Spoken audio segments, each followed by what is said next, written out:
서울 거리에 글자를 커다랗게 쓴 간판이 줄지어 있습니다. 거리에 간판이 요란한 것은 이때나 지금이나 같네요. 상여를 메고 가면서 웬 춤을 추나 싶은데 상여놀이를 하는 모습입니다.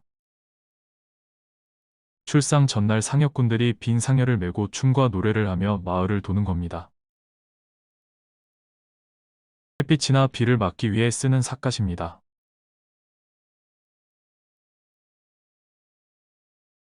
땔감장수가 쓴 것은 박립입니다. 박립은 가장자리를 꽃잎 모양으로 만들고 원뿔 가운데가 오목한 삿갓 종류입니다. 보통은 상중인 사람이 외출할 때 썼습니다. 여성들은 외출할 때 잠옷이나 쓰개치마를 둘러쓰곤 했지요. 오방제가라 써있는 곳은 실과 바늘, 담배, 쌈지 등을 파는 가게입니다. 남대문 큰 길가에 가게들이 모여 있었다고 합니다. 한데 묶어놓은 신문을 넘기며 보고 있습니다. 도서관이나 관청 같은 공공기관으로 생각됩니다. 집 지을 때 필요한 목재를 현장에서 직접 톱질해 마련하는 모습이 이채롭네요. 교회가 꽤 커 보입니다. 이 정도 교회면 지금도 남아있을 것 같은데 어느 교회인지는 알 수 없습니다. 미국의 선교사 브로크만은 1905년 한국 YMCA 협동총무로 파견되어 1927년까지 활동했습니다. 건강이 나빠져 고향으로 돌아갔는데 2년 후 돌아가셨습니다. 서울 양화진 외국인 선교사묘원에 무덤이 있습니다. YMCA에서 직업교육을 했다는데 그 현장인 것 같습니다. 지금은 사적 275호가 된 연세대 스팀승관의 공사 모습입니다. 옛 건물이 많은 연세대에서도 가장 오래된 건물입니다.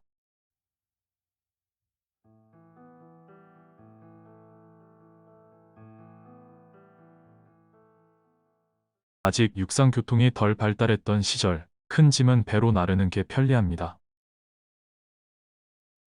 물을 깃는 곳이 우물이 아니라 수도입니다. 1908년 서울에 처음 수도시설이 생겼고 1910년경에 부산이나 평양 같은 도시에도 수도를 설치하기 시작했다네요.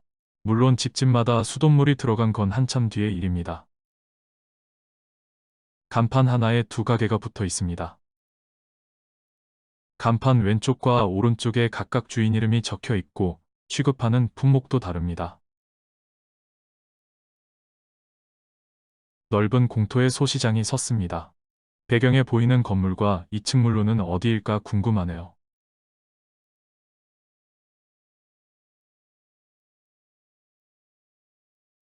인간 그라이더인가요? 두 사람이 번갈아 줄을 당기며 돌을 다듬고 있습니다. 타작할 때 쓰는 넓은 돌을 탯돌이라고 합니다. 지금은 볼래야 볼 수 없는 모습입니다. 사진 제목에는 끝 만드는 여인이라고 되어 있는데 칠 잡는 모습 아닐까요?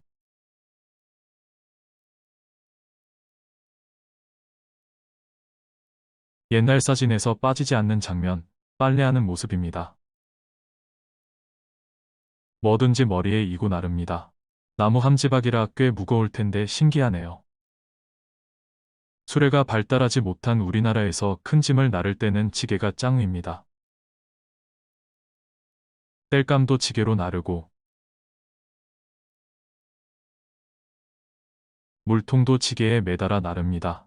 그러고 보니 지게를 쓰는 건 주로 남자들인데 물지게는 여자도 맸던 것 같네요. 기차역 입구에 사람들이 모여 있습니다. 평양을 지나는 철도 노선은 경의선이었는데 현재 북에서는 평의선이라고 한다네요. 평양에 기차가 등장한 지 10년 남짓인데 제법 많이 이용하는 것 같습니다. 남자들은 원래 남바위를 쓸 때도 갓을 쓰는 건가요? 아니면 이분만 겹쳐 쓴 걸까요? 방안 모인 남바위는 남녀노소 모두 착용했습니다. 옛날 사진을 보면 맑은 날에도 우산을 든 모습이 많이 보입니다. 우산으로 비만 막는 게 아니라 햇빛도 가리고 얼굴도 가렸지요. 어릴 때 어른 신발 신고서 질질 끌었던 기억 한 번쯤 있으실 겁니다. 거리에서 만난 평양 아이들, 표정이 당당해 보입니다. 무척 어려 보이는 이 학생들은 몇 학년쯤 됐으려나요? 1901년 평양의 장로회 신학교가 문을 열었고 1907년 첫 졸업생이 나왔다고 합니다. 이 사진들을 찍은 시드니 갬블은 중국, 한국, 일본 등지에서 활동했던 미국 출신 선교사입니다.